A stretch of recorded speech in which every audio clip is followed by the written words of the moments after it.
Boa noite a todos os amigos que assistem pela internet nesta noite. Sejam bem-vindos a mais uma transmissão ao vivo, a nossa live promovida pelo Centro Espírita Ivon Costa. Na noite de hoje, vamos receber um companheiro do Movimento Espírita que vai trabalhar o tema família e suas implicações espirituais. É o nosso amigo Aloysio Almeida, que já foi jovem evangelizando do Ivon Costa, tornou-se evangelizador da infância e da juventude também no Ivon Costa, foi diretor de juventude, evangelizador no Lar de Maria e no Centro Espírita Emissários da Luz e da Verdade, membro da Coordenadoria de Juventude da UEP, foi também trabalhador do Centro Espírita Trabalhadores da Paz e atualmente é trabalhador do Grupo Espírita Jardim das Oliveiras. Como se trata de uma live e há a possibilidade de nós interagirmos, nós vamos promover ao longo da exposição do Aloysio a possibilidade também dos nossos telespectadores estarem fazendo perguntas. Então, eu vou fazer a mediação, então quem desejar fazer alguma pergunta, coloca a sua pergunta, e aí eu coleto, e em um determinado momento a gente dá um intervalo, dá uma parada, e o Aloysio se coloca, faz uma resposta para as intervenções, faz uma intervenção para as perguntas que forem colocadas. Ok? Pode ser assim? Tá tudo bem para você, Aloysio? Tudo bem, eu acho que assim vai ficar dinâmico e vai ficar leve. Eu gosto dessa interação. Ele falou o currículo aí, né, no movimento espírita, mas a Teca nos chamou, Paulo, de garotos, 2 garotos. Olha só, ganhei a noite, Teca, muito obrigado. Olha, eu respeito a hierarquia, viu? Tem que bater continência para a Teca, eu bato. A Emília está aí, boa noite, Emília. Rosa Cunha, tudo bem? Rosa Cunha deve ser minha parenta. Prima.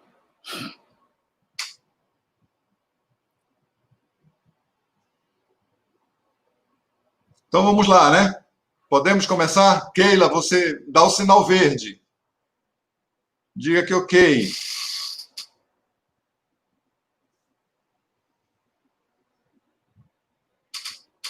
Se a gente pode começar. Começar no tema, na realidade. Só para calibrar, eu gostaria de saber se todos estão conseguindo escutar bem, se o vídeo está saindo bem para vocês. Alguém teria alguma observação? Está tudo direitinho? É uma pergunta que eu faço para os nossos participantes. Keila está dizendo, pode, amigo. Podemos começar. Podemos começar. A Rosa disse que está ok o som. Está tudo bem. Então, família e suas implicações espirituais.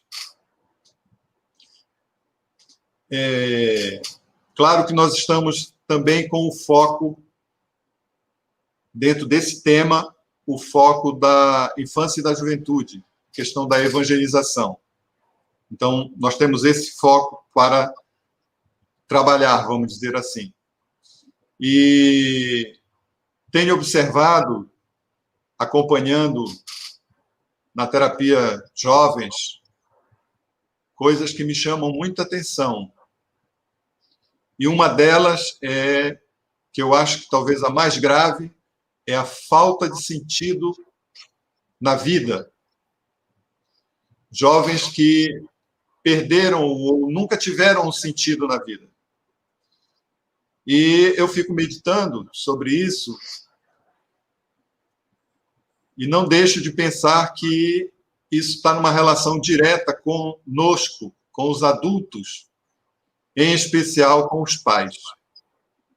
Nós estamos agora, por exemplo, vivendo um momento muito difícil de uma pandemia, aliada a uma crise econômica, uma crise política, onde valores estão sendo ultrapassados, estão sendo desrespeitados por pessoas que deveriam dar exemplo.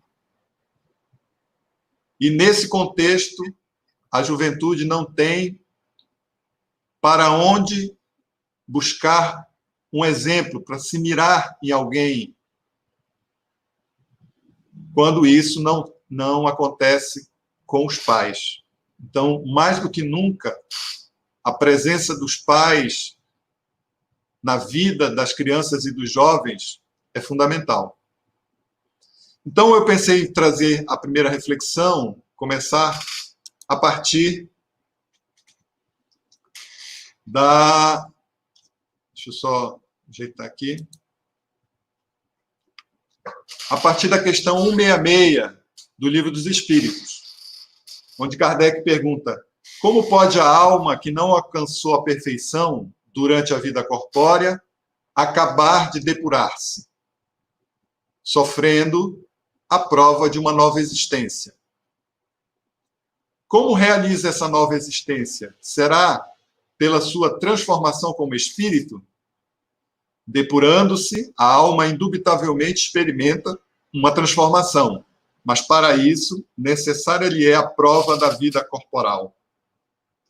Então, esse mecanismo, eu entendo que ele é muito importante que nós consigamos aprofundar, porque esse é um mecanismo criado por Deus para a evolução do espírito. Então, nós encarnamos, como espíritos encarnamos, ou seja, entramos num corpo físico para experimentar as necessidades desse corpo físico. E experimentando as necessidades desse corpo físico, podermos atender a essas necessidades, o que vai implicar na ampliação da nossa inteligência, com relação principalmente às questões materiais, às questões de sobrevivência. Mas também, vivendo em grupo, vêm as necessidades sociais, as necessidades relacionais. E para isso, nós precisamos também da encarnação. Especialmente aí, a formação desse núcleo familiar. Então, o espírito pode depurar-se, mas o processo da depuração do espírito, da evolução do espírito, se dá através das sucessivas encarnações, de entrada nesse corpo físico para experimentar as necessidades que nós temos, sejam elas físicas, né? Sejam elas intelectuais, sejam elas sociais, políticas, para nós nos desenvolvermos em todas as áreas. Então, é necessário para nós a prova da vida corporal, ou seja, não adianta a gente reclamar. Não adianta reclamar que essa vida está muito difícil. Até me chamaram a atenção já sobre a minha última palestra no Trabalhadores, oh meu Deus, Jardim das Oliveiras, palestra de final de ano, em que eu enfatizei, perguntei para a plateia: quem queria problema? Levante o braço. Adivinhem quantas pessoas levantaram? O salão estava lotado. Nenhuma. Nenhuma levantou o braço. Dizendo, aí eu pude dizer para eles, então, que eles estavam declarando que não queriam evoluir. Porque não há evolução sem problema. E aí já me disseram: foi a tua boca que trouxe essa pandemia. Não falam mais disso. Mas isso é uma realidade. Nós só crescemos porque temos problemas. E a prova disso é esse mecanismo trazido pelos espíritos do que acontece conosco, no nosso processo ascensional, como espíritos. Nós precisamos entrar no corpo, precisamos vivenciar a vida no corpo através da encarnação para podermos crescer. E é nesse exercício, lidando com as necessidades do corpo e buscando o atendimento dessas necessidades, que nós vamos aí crescendo e, ao mesmo tempo, muitas vezes, nos comprometendo, né? Não acertando, vamos dizer assim, na mão, né? Como a gente diz na alimentação. E aí temos que viver várias vidas, não só por isso, mas pela questão da evolução mesmo, para podermos crescer. Então, partindo desse pressuposto aqui, a 167 pergunta Kardec, qual o fim objetivado com a reencarnação? E aí já está falando da volta nossa para um novo corpo. Expiação, melhoramento progressivo da humanidade. Sem isto, onde a justiça? Expiação aí a gente entende como o processo que nós não podemos escapar. Nós não podemos escapar do processo da reencarnação, porque é o processo pelo qual nós crescemos espiritualmente. Então não tem como escapar. E ele frisa, os espíritos frisam a justiça, porque não é possível nós entendermos a Deus como sendo justo, senão pela ótica da reencarnação. Sem a ótica da reencarnação, sem esse pilar, nós não temos como considerar Deus justo. Veja, com tudo isso, às vezes com o conhecimento desse mecanismo da reencarnação, nós ainda continuamos reclamando das coisas que nos acontecem, como se fosse uma maldição que nos atingiu. Não tem maldição. Sabemos disso, né? Tudo é consequência dos nossos próprios atos ou necessidade para nós crescermos, para nós evoluirmos. Os problemas que nos aparecem ou estão ligados às nossas ações do hoje, das nossas escolhas nesta encarnação, e os espíritos dizem isso, se nós não encontrarmos nessa vida, podemos supor que são de outras vidas as causas do sofrimento. Então, nós mesmos sabendo disso, ainda, muitas vezes, ouvimos os companheiros reclamando da situação pela qual estão passando, seja ela qual for. Muito bem. A 205, então, vai perguntar: há algumas pessoas, a doutrina da reencarnação se afigura destruidora dos laços de família, com fazê-los anteriores à existência atual. Ou seja, a ideia de que pela reencarnação nós estaríamos destruindo, o processo da reencarnação estaria destruindo os elos, né? Os laços de família. E os espíritos respondem, ela os distende, não os destrói. A reencarnação amplia, não destrói. Fundando-se o parentesco em afeições anteriores, menos precários são os laços existentes entre os membros de uma mesma família. Essa doutrina amplia os deveres da fraternidade, porquanto, no vosso vizinho ou no vosso servo, pode achar-se um espírito a quem tenhais estado presos pelos laços da consanguinidade. Eu digo que basta o pilar da reencarnação, na prática nossa vida seria outra. E aqui está a prova. Ora, se nós acreditamos na reencarnação, se nós acreditamos nas sucessivas vidas neste corpo, e que, portanto, estabelecemos relações anteriores que aparecem no hoje, sejam elas afeições ou sejam elas desafetos, nós agiríamos totalmente diferentes. Porque é o que ela coloca, o que os espíritos colocam, sobre essa extensão, onde uma pessoa que hoje eu estou me relacionando no trabalho pode ter participado da minha família em existências anteriores.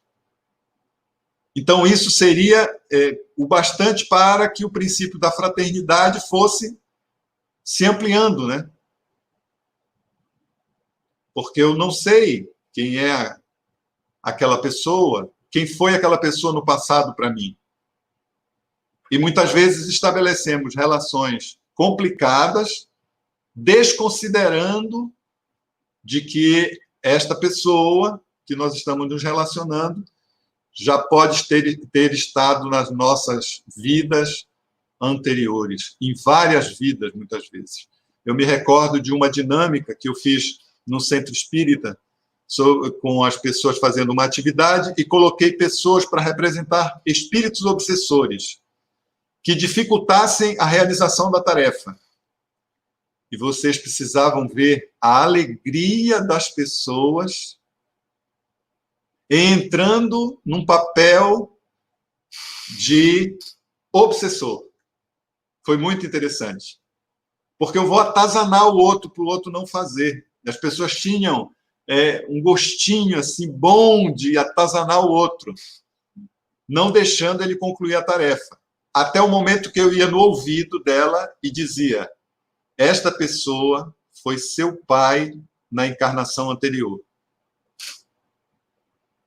E a pessoa imediatamente mudava o seu comportamento e passava a ajudar aquele que ela estava atazanando a vida. E depois fizemos, então, essa reflexão sobre o que se dá com o processo obsessivo, né? Em que nós estamos numa relação ali, muitas vezes, de ódio, mas, na realidade, é de um amor ferido.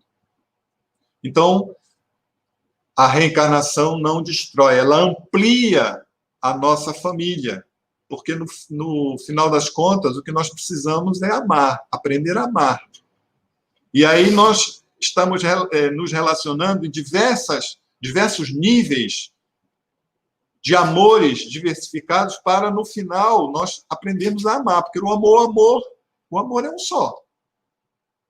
Mas exercitamos o amor paternal, o amor filial, o amor conjugal, o amor fraternal, para que um dia a gente não vá fazer como a gente está fazendo hoje, que é a minha família. Eu protejo a minha família. Eu protejo o meu estado, a minha cidade. Eu protejo o meu país, como se aqueles que moram em outros países fossem inimigos. É a velha história do outro, né? O outro é sempre no nosso referencial. Ele que é o outro, ele é o que é o bandido. Mas, com a visão da reencarnação, nós sabemos que esse país, para muitos de nós, está sendo aí novo nas nossas últimas encarnações. Muitos dos que estão aqui vêm de outros países, de encarnações em outros países. Por isso, muitas vezes, alimentam, né? Aquela saudade de querer voltar. Não é, Paulo? Paulo tem uma saudade tão grande que ele adora o alemão, né, Paulo? E aí vocês vejam como é que um sujeito aprende alemão, né? Tão rápido como ele aprendeu, quase um autodidata, se não fosse a reencarnação. Não é isso? Provavelmente, sim, existem indícios nesse sentido, né? Existem indícios, né? E aí, quando a gente convive com o Paulo há mais de 30 anos, e quando o Paulo vira com uma indignação com determinadas áreas, ele cita a Alemanha, ele cita os países da Europa, que, obviamente, em algumas áreas, estão muito à frente dos nossos costumes aqui, das nossas atitudes, das nossas condutas. Mas aí está um indício de que ele provavelmente teve algumas encarnações lá pela Alemanha. É doido para voltar para a Alemanha. Mas ele já se conscientizou de que, se ele nasceu no Brasil, é aqui que ele tem que aprender. Né, Paulo? Aqui é o local onde a gente tem a oportunidade de trabalhar para crescer, né? Isso. Se for voltar para lá onde já está tudo pronto, qual vai ser o mérito, né? Aqui é que a gente tem que trabalhar. Mas o interessante não é que as pessoas querem esse tudo pronto, né? Nós vivemos atrás do tudo pronto, sem o nosso esforço. E aqui vai uma coisa importante sobre o que está colocando, né, os espíritos com relação à nossa encarnação. É que nós precisamos nos esforçar para crescer. O crescimento não é algo que se dá, aspas, naturalmente, como fosse indo, sem a nossa intencionalidade, sem a nossa consciência. Então, vamos ver. A 207, pergunta Kardec. Frequentemente, e aqui começamos a entrar na relação dos pais com os filhos, os pais transmitem aos filhos a parecença física. Transmitirão também alguma parecença moral? Que os espíritos responderam que não. Que diferentes são as almas ou espíritos de uns e outros. O corpo deriva do corpo, mas o espírito não procede do espírito. Entre os descendentes das raças apenas há consanguinidade. Então, isso é uma colocação que a gente vê corriqueira.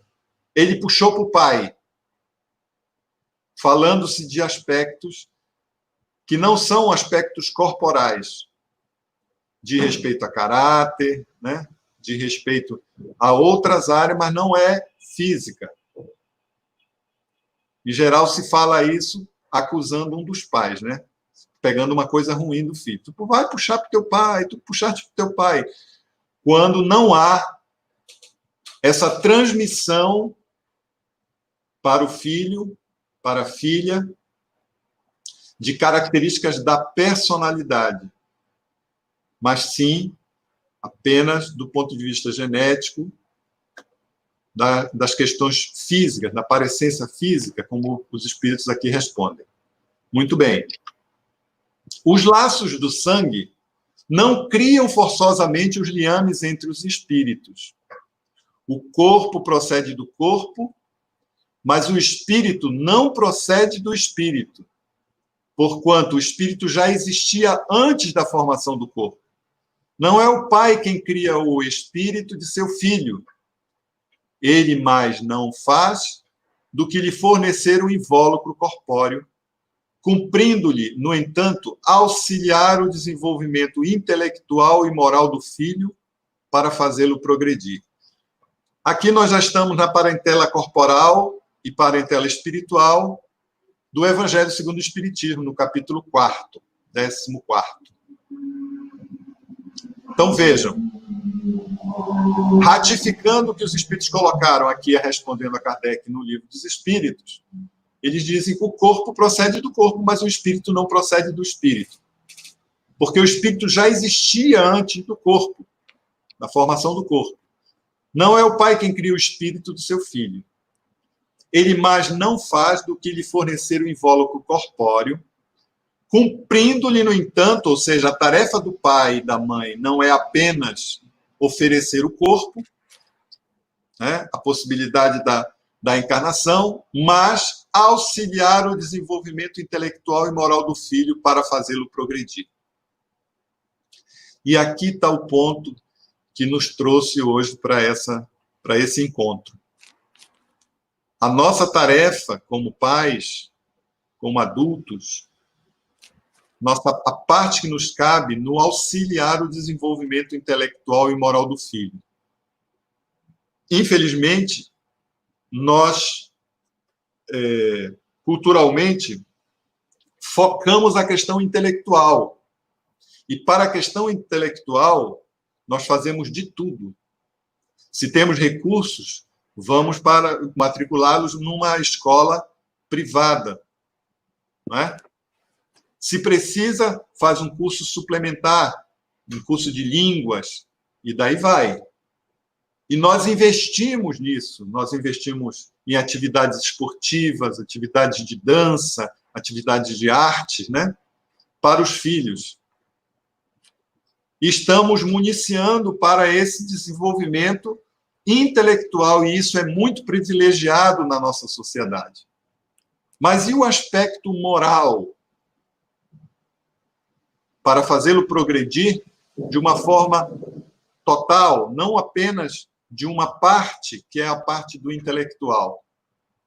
Qual o investimento nós fazemos nisso? Primeiro, qual o investimento nós fazemos em nós mesmos para estabelecer na relação da família esse aprendizado moral do filho.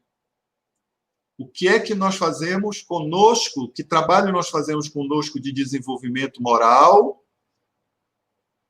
para podermos orientar nossos filhos? Vou lembrar de uma situação que me chamou muita atenção, como esse aspecto é importante. Uma das minhas filhas, um dia disse: ah, papai, eu disse para a mamãe que ela tinha que ir lá na loja dizer que o celular dela deu pane, deu bug. Eu disse: mas minha filha, não foi ela que deixou cair e quebrou o cristal líquido, né, na época?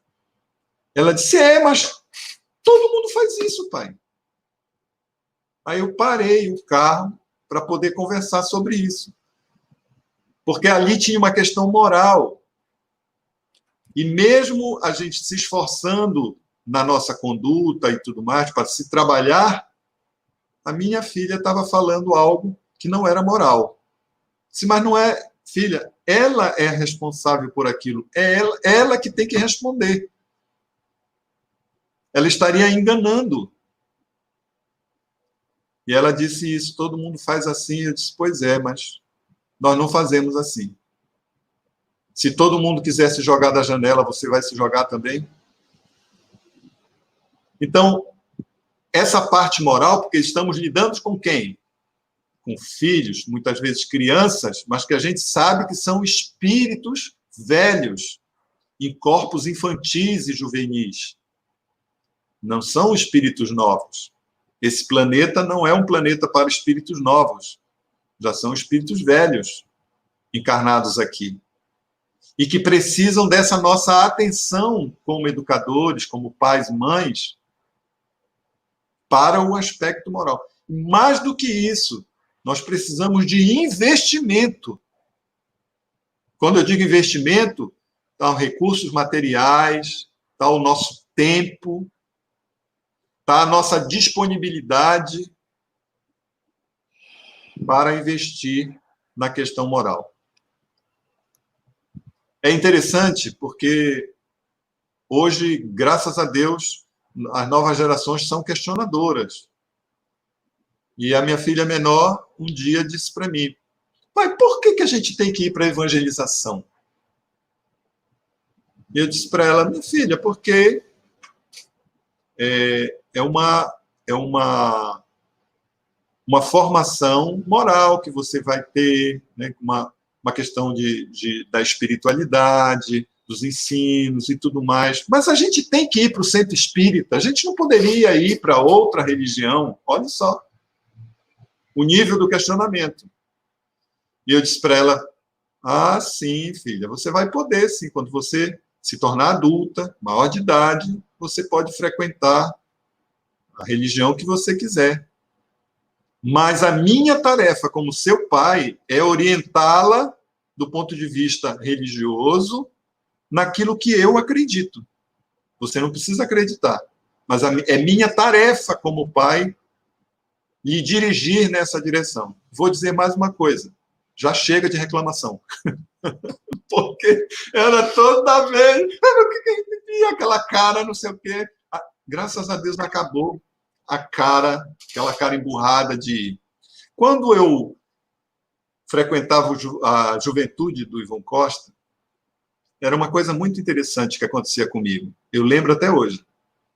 Porque eu ia à reunião e ficava encantado com a reunião, com os amigos ali, com as relações, né, com os outros colegas ali e tudo mais. E eu saía, era sexta-feira, e eu saía com uma vontade danada de voltar. Mas quando chegava terça, quarta, eu começava a criar a desculpa que eu ia dar para minha mãe quando ela dissesse: tu não vais ao centro? E era muito interessante. E isso se deu por muito tempo. Eu criando uma dificuldade para não ir, às vezes conseguia, e não ia. Até o dia que fez clique. Um clique. Dá um clique na gente. Não sei explicar o que é. Não sei se era interferência espiritual, mas é um clique. Desde aquele dia, eu nunca mais faltei à juventude. E a partir dali foi que eu comecei a trabalhar. E aí, olha o efeito inverso, né? O inverso que pode acontecer quando a gente já é bastante devedor e já está nessa estrada há muito tempo. Então, quando encontra a doutrina espírita, reencontra muitas vezes. Vamos ver se eu acerto agora, né? Comecei a evangelizar, mostrei para ela nossa Glorinha, mostrei para ela, ela se emocionou no congresso. O bilhete que ela me mandou, quando eu já era evangelizador do Emissários da Luz e da Verdade, ela me mandou um bilhete dizendo aquele jeito da nossa Glória, né? Meu filho, eu tive um sonho. Tive um sonho. E aí, ela me convidando para evangelizar o segundo ciclo da infância do Ivon Costa. Então, o segundo ciclo era sábado, e o Emissários da Luz e da Verdade, lá na Mauriti, lá embaixo, na Baixada da Mauriti, era domingo. Então, eu evangelizava sábado e domingo. Quando eu chegava em casa, o meu pai brigava comigo. Porque eu estava... Tá, que esse negócio agora, só sendo espírito, só sendo espírito. E eu tive que dizer para ele, pai, o senhor prefere que eu esteja bebendo, que eu esteja num bar, domingo, na farra? O que o senhor prefere? Foi essa a argumentação, pesada, para ele poder nunca mais me perturbar de eu estar frequentando sábado e domingo. E isso quando não tinha, quando eu já trabalhava no Lar de Maria, no sábado de manhã, que era a sopa que era distribuída às crianças de rua, né? Praticamente todas as crianças de rua. Então, nós precisamos, colocado aqui pelos Espíritos, estar atento à questão da formação moral dos nossos jovens, das nossas crianças. É função nossa como pai, como mãe. É nossa tarefa auxiliar no desenvolvimento intelectual e moral. E aí a gente tem que fazer essa avaliação, eu acredito, do quanto que a gente está investindo de tempo, dinheiro que eu digo que é para contribuir para a casa espírita, né? Sobreviver. E disponibilidade nossa também para levar, buscar, frequentar reunião de pais, coisas que às vezes a gente escapole. Né? Aloysio. Pois não. Eu vou aproveitar que eu tenho a voz, possibilidade de falar, e dizer que a minha experiência também no movimento foi exatamente assim. Eu comecei na União Espírita Paraense, lá na década de 70, 77, levado pela minha mãe. Então, todo sábado à tarde eu ia. Ia muito contrariado. O meu argumento era fatal para ela. Mamãe, eu estudo a semana inteira. Eu vou estudar no sábado também? Mas ela insistia e eu ia. E também tinha esse aspecto. Depois do final, eu ficava feliz, esperando já o próximo sábado. E aí, durante a semana, a coisa mudava completamente. E na sexta-feira era invariavelmente a discussão. Tem que ir, tem que ir. Aí ela usava um argumento que eu gostava e ficou para mim, né? Ela dizia assim, meu filho, os católicos vão domingo à missa, os judeus vão no sábado à sinagoga, os protestantes vão aos seus templos, e aí eu me curvava e ia. Mas exatamente, houve algum momento, lá pelos 13 anos, em que deu aquele clique, e aí eu comecei a ir por conta própria. Eu disse assim, bom, minha mãe não vai precisar mais dizer para eu ir. Eu acho que agora eu tenho que ir. Nós temos aqui algumas perguntas. Tu achas que seria conveniente trazer essas perguntas agora? Sim, sim. Bom, a nossa colega Rosa... Nós temos até meia-noite, exatamente. Estamos só no início. A nossa colega Rosa Cunha, ela lá no início, ela perguntou como se dá a escolha da família. Além dessa pergunta, teve uma pergunta da Cristiane Neiva, onde ela coloca assim, teria afinidade? Eu imagino que a pergunta toda teria sido assim, teria afinidade envolvida na escolha da família? E o Valdir fez uma observação que eu achei muito legal, né, dizendo que a educação moral exige muito mais empenho, dedicação e suor. Por isso que muitas vezes é relegada a um segundo plano. Perfeito. Então, a primeira pergunta é da Rosa, sobre como se formam. Tá? Como se dá a escolha da família? Tá. Então, Eu estava antes aqui de começar a live trocando ideias com o Paulo, né? Eu estava dizendo para ele da complexidade que deve ser no mundo espiritual, né? Os espíritos superiores, a complexidade das variáveis, compor as variáveis para as situações da nossa vida, como é a formação da família. Portanto, tudo que eu falar aqui é nada perto da realidade que deve ser no mundo espiritual para decidir quem vem, para que família vem, quando vem, em que ordem vem, esses detalhes. Porque para nós, nós não conseguimos ainda. Meu irmão desencarnado disse uma vez para nós numa reunião: vocês simplificam muito a reencarnação. Ele estava trabalhando nessa área da reencarnação, né? E ele dizendo que a gente simplificava, porque realmente nós temos um recorte da realidade aqui, nós não temos essa dimensão maior. Então, eu estava falando para ele dos algoritmos, que são processamentos, né, da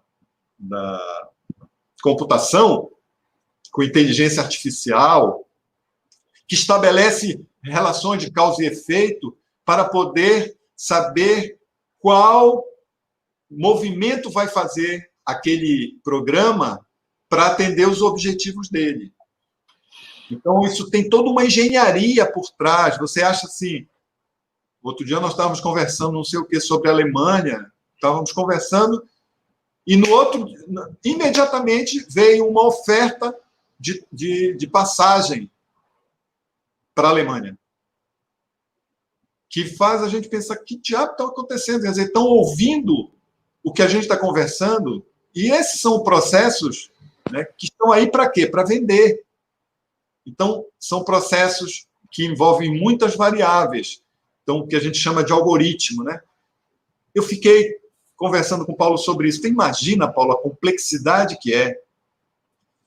Então, nós podemos simplificar no nosso parco entendimento, a partir da leitura dos espíritos, que a família se forma a partir de necessidades de cada espírito.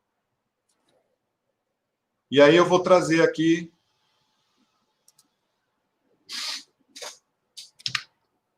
os que encarnam numa família, sobretudo como parentes próximos, são, as mais das vezes, espíritos simpáticos, ligados por anteriores relações, que se expressam por uma afeição recíproca na vida terrena. Então, nós temos no lar, sobretudo, né, quer dizer, as mais das vezes, espíritos simpáticos, espíritos afins, que demonstram que já tiveram outras existências juntos, provavelmente. Ou os mesmos gostos, né? Mesmos pendores positivos e tudo mais. Mas também pode acontecer, sejam completamente estranhos uns aos outros, esses espíritos, afastados entre si por antipatias igualmente anteriores, que se traduzem na Terra por um mútuo antagonismo, que aí lhes serve de provação. Então, o estranhos não quer dizer que eles não se conheçam. Estranho no sentido de não serem semelhantes.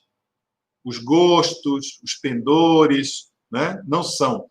E são, muitas vezes, antipatias de existências anteriores. Para quê? Provação. Porque nós precisamos aprender. E aí eu lembro da frase do Cristo: reconcilia-te com teu adversário enquanto estás a caminho com ele. O que ele queria dizer a caminho? A gente pode entender que nós estamos com a oportunidade de estarmos encarnados. Porque quando desencarnados, nós vamos para mundos diferentes, de acordo com a nossa evolução. Cada um de nós. E a possibilidade de nós interagirmos no sentido de melhorarmos as nossas relações que foram antagônicas, só é possível se nós encarnarmos no mesmo plano. para podermos interagir um com o outro. E esse mesmo plano, encarnado, nós vamos para a mesma família.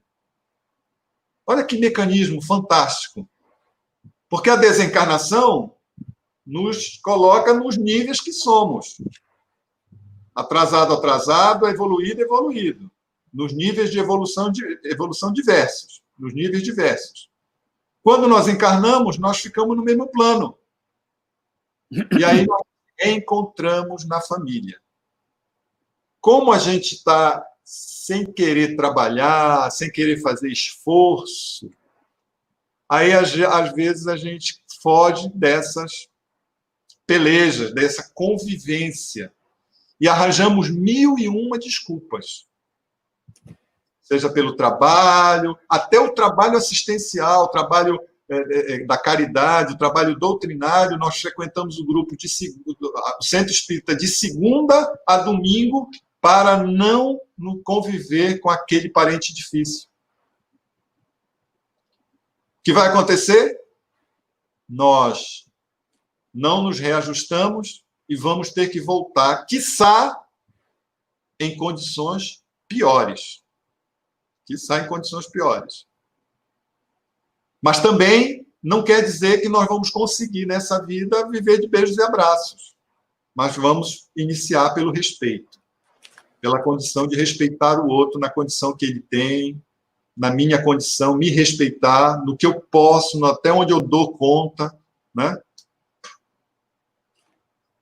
Acho que respondi com essa colocação dos espíritos, né?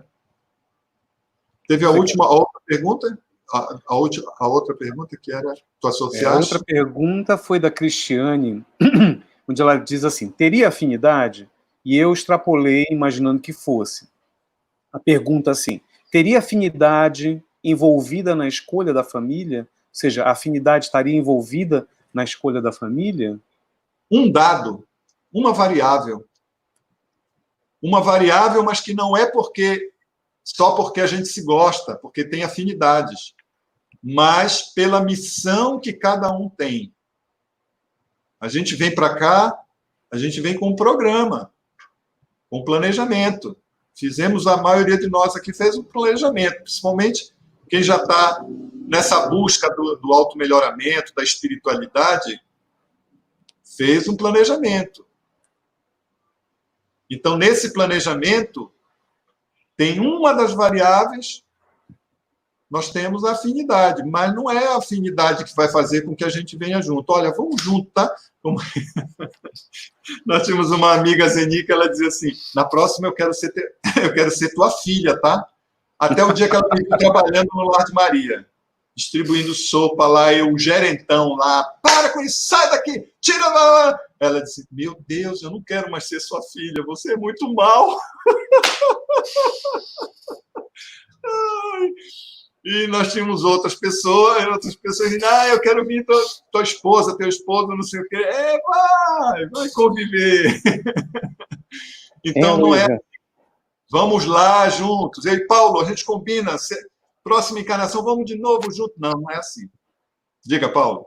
Nessa discussão sobre a complexidade da encarnação, ela, extrapolando um pouquinho o tema da família, na nossa conversa anterior, a gente lembrou do exemplo do circo lá em Niterói, onde houve um incêndio e desencarnaram muitas pessoas. Aquelas pessoas envolvidas no incêndio, naquele circo, elas tinham estado juntas 2000 anos antes. E a complexidade e a precisão dos mecanismos kármicos de reencontro fizeram com que elas se reencontrassem naquele circo, naquele dia, 2000 anos depois.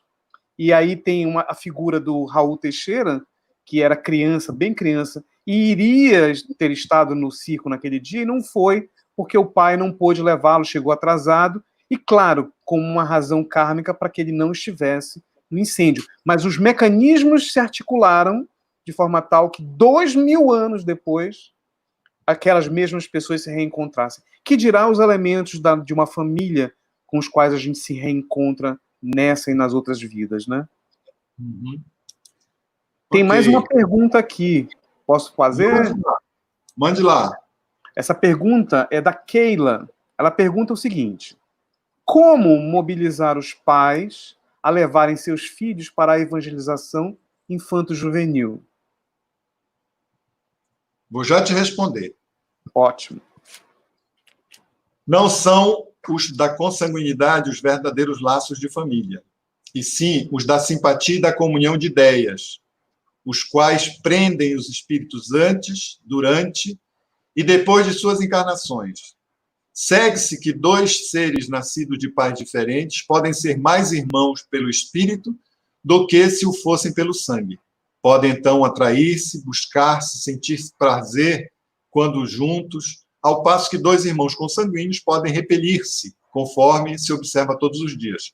Problema moral que só o Espiritismo podia resolver pela pluralidade das existências. Então, vou te responder da seguinte maneira. Primeiro, acredito que o nosso exemplo como pais, como buscadores da nossa transformação moral. Se nós somos buscadores da nossa transformação moral, nós já estamos ajudando essa criança, esse jovem, a enxergar o timoneiro e o que o timoneiro está fazendo. Ao piloto do avião, o que ele está fazendo? Para seguir aquele caminho, se for o caminho dele. Então, esse é um aspecto, né, de você ser um exemplo. Não adianta você empurrar as crianças e os jovens para ir ao centro, para a evangelização, se você não é exemplo para eles, se você não tem sua reunião de estudo, se você não faz o evangelho no lar, se você... Não adianta. Vai ser empurrar como algo que é bom para ele, mas não é bom para você. Então, o exemplo. A outra coisa, essa é uma mágica. Paulo, por que tu ias para o centro espírita? Inicialmente, tu ias por quê? Eu ia porque minha mãe me levava. E depois? Depois eu compreendi que havia ali algo de interessante para aprender. O que era mais interessante antes de aprender? Fala, Paulo. Também as meninas, né? As meninas. As meninas e os meninos, na realidade, né? Uma intenção. É um momento de encontro, né? Na juventude, na início da puberdade. Criação de laços. Meus amigos, vocês me conhecem há muito tempo. Os meus melhores amigos foram feitos no movimento espírita. E se hoje eu passar mal, às 4 da manhã, eu tenho rapidamente 5 pessoas que eu posso chamar e vão estar em casa para me dar um passe, para me ajudar. Eu tenho imediatamente 5 pessoas que eu posso chamar. A construção da amizade, dos laços do espírito, da família espiritual que a gente reencontra no centro espírita. Essa possibilidade, quando a gente consegue ajudar nosso filho, nossa filha a enxergar isso no nosso exemplo. Vocês sabem como meus filhos, por muito, todos disseram, sempre diziam: pai, por que tu não te elege? Por que tu não te candidatas a político? Porque onde eu entrava com eles, eu ia falar com uma pessoa. Eu tinha uma pessoa para falar nós temos uma amiga que veio da Alemanha e ela notou a mesma coisa. Ela disse: você conhece muita gente, né?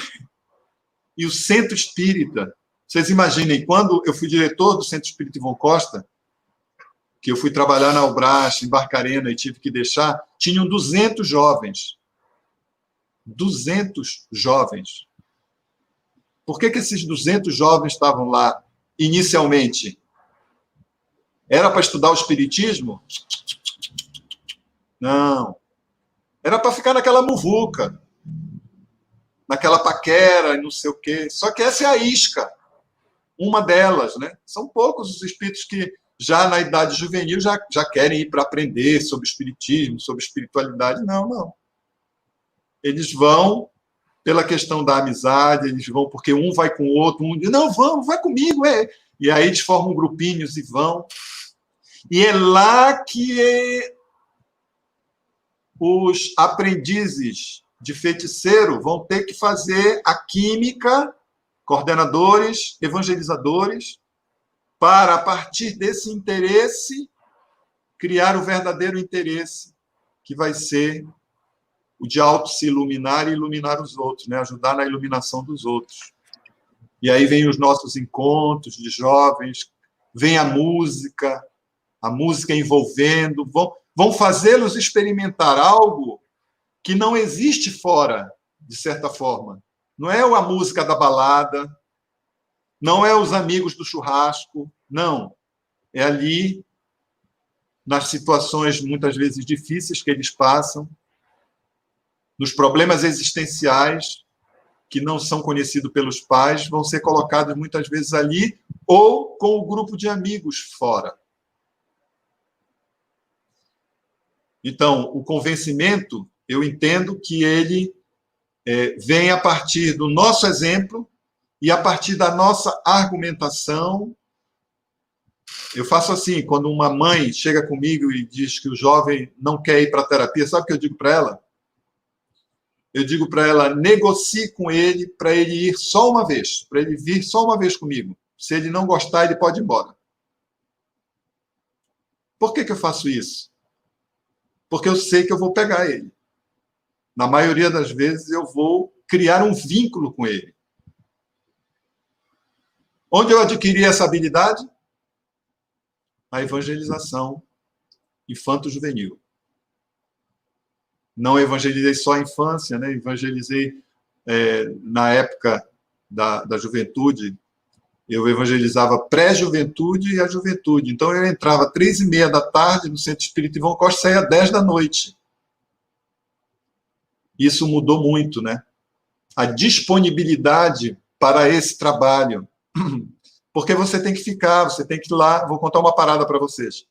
Eu estava lá num grupo de bobeira, dirigindo a juventude, mas estava de bobeira num grupo lá. E aí aquele traquejo, olhando para um por um, bati numa garota e disse, essa menina está com problema.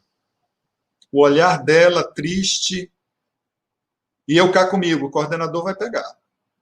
E fiquei lá até o final. Quando terminou, o coordenador reuniu os livros e foi devolver os livros para a biblioteca. Ele não foi atrás da jovem. E ela levantou e passou para o passe. Eu levantei e fui atrás dela. Sentei do lado dela na fila do passe, sentei. Virei para ela e disse assim, tu não está bem, não? Começou a chorar, coitada. Então, essas habilidades, coordenador novo, essas habilidades a gente ia adquirindo no trabalho, né? No trabalho, mas criar vínculos. E aí esse jovem nunca mais vai querer deixar de ir para a juventude, se esses vínculos foram bem fortes, criados bem fortes. Depois ele vai se encantar pela doutrina, mas a gente vai colocando, a gente vai sedimentando. Não sei se respondi. Tudo bem, Paulo? Paulo sumiu, não sei o que foi que aconteceu com o Paulo. Mas eu vou aqui no meu... Passar o próximo, que eu quero chegar lá. Após duas espécies de família, as famílias pelos laços espirituais e as famílias pelos laços corporais. Eu quero chegar aqui. Nenhuma influência exerce os espíritos dos pais sobre os filhos depois do nascimento deste. Ao contrário, bem grande influência exercem. Desculpa, Paulo, eu não vi que tu tinha caído. Obrigado. Te levantei agora. Pois bem, os espíritos dos pais têm uma missão, têm por missão desenvolver os de seus filhos pela educação. Constitui-lhes isso uma tarefa, tornar-se-ão culpados se vierem a falir no seu desempenho. Eu, como terapeuta, vejo a profunda interferência dos pais no psiquismo de todos nós. Nós somos profundamente afetados pelo psiquismo dos pais. Ora, se nós somos profundamente afetados, vocês imaginem o que é que a gente pode fazer como pai e mãe no processo educacional. De bom, porque quando eu digo profundamente afetado, eu digo dos aspectos muitas vezes ruins que marcam o filho para sempre. E haja terapia para poder trabalhar as dificuldades. Então, conscientes dessa tarefa, que nos cabe isso, a evangelização é um apoio, é uma extensão do processo educacional que a gente pode oferecer aos filhos. Por isso, a gente tem que ser firme. Quando minha filha me questionou, eu firme, vocês vão comigo, vocês vão para lá. Vai ser convivendo. Minhas filhas maiores, a convivência no EIMEP, hoje elas me dizem isso. Quão importante foi participar das atividades, dos trabalhos, né, das equipes de trabalho. Ali elas foram aprendendo a conviver, aprendendo a fraternidade, aprendendo o valor do trabalho, se sentindo úteis, participando do trabalho. Então, nós temos essa tarefa. E aí eu queria levantar aqui, justamente, relembrar a campanha permanente da Federação Espírita Brasileira, no que diz respeito à evangelização infanto-juvenil. O slogan é: a criança e o jovem reclamam direção no bem. Evangelize, coopere com Jesus. Porque, na verdade, nós, como evangelizadores, somos trabalhadores do Cristo, né? Mas o jovem, ele reclama, ele está pedindo direção. Ele está pedindo auxílio nesse sentido, de nós direcionarmos eles para o bem. Porque o que a gente vê na televisão, né? O que a gente está vivendo de coisa ruim, já basta por si só. Nós precisamos ajudá-los a ter a medicação para lidar com isso, para não acreditar que isso aí é o caminho, que esse é o caminho. Lucidez, questionamento, discussão. Essa última eleição foi ótimo. Meus filhos pequenos discutindo comigo, conversando. E isso, pai, tu viste hoje tal coisa? É, meu filho, o que é que você achou? Trocando ideias. Quando que eu fiz alguma vez isso com meu pai sobre discussão política, com minha mãe? Nunca existiu isso. E nós temos hoje mais participação, portanto, mais influência, mais informação, portanto, mais cuidado em trabalhar essas informações, entendem? E a Casa Espírita, a evangelização, é esse suporte a mais que a gente tem num ambiente fraterno, que eles podem se desenvolver, né? Em vários aspectos, não só no entendimento da doutrina cognitivo. Vou dizer para vocês, eu não sei se Paulo evangelizava comigo nessa época o pré-juventude. Nós evangelizamos juntos numa época o pré-juventude. Mas nos chamou muita atenção, na época, um adolescente, um pré-adolescente, né? Que eu fiz a pergunta. Vou fazer a pergunta. Que é Deus? E ele pulou. Inteligência suprema, causa primária de todas as coisas. Uau! Um garoto que vinha desde a evangelização infantil. Conversamos um pouco, lá pelas tantas, ele perguntei se tinha alguma pergunta, ele levantou o braço, o dedinho lá, e disse: tio, o que é Deus? Ou seja, ele sabia e não sabia. Porque a evangelização não é transmitir só um conteúdo doutrinário. É a vivência, é lidar com a vivência do que a gente aprende. Então, ele não estava conseguindo compreender, né, minimamente, ele sabia intelectualmente só a resposta decorada, mas ele não tinha tido uma experiência interna com Deus. O que é Deus?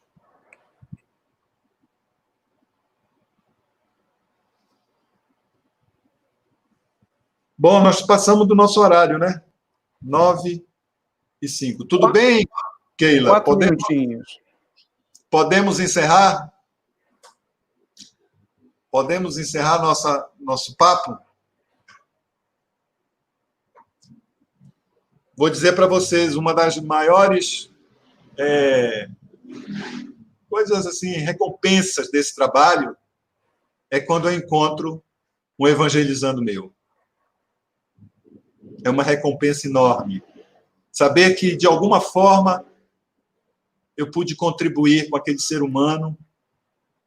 E, às vezes, ouço, Aloísio, eu nunca esqueci aquela frase que tu disseste. Sabe, uma das maiores tarefas que eu tinha como evangelizador, da juventude especialmente, era abraçar o jovem. Abraçar. Criar um vínculo, uma relação profunda, onde, quando ele precisasse, ele podia contar comigo. Espero ter contribuído com vocês de alguma forma.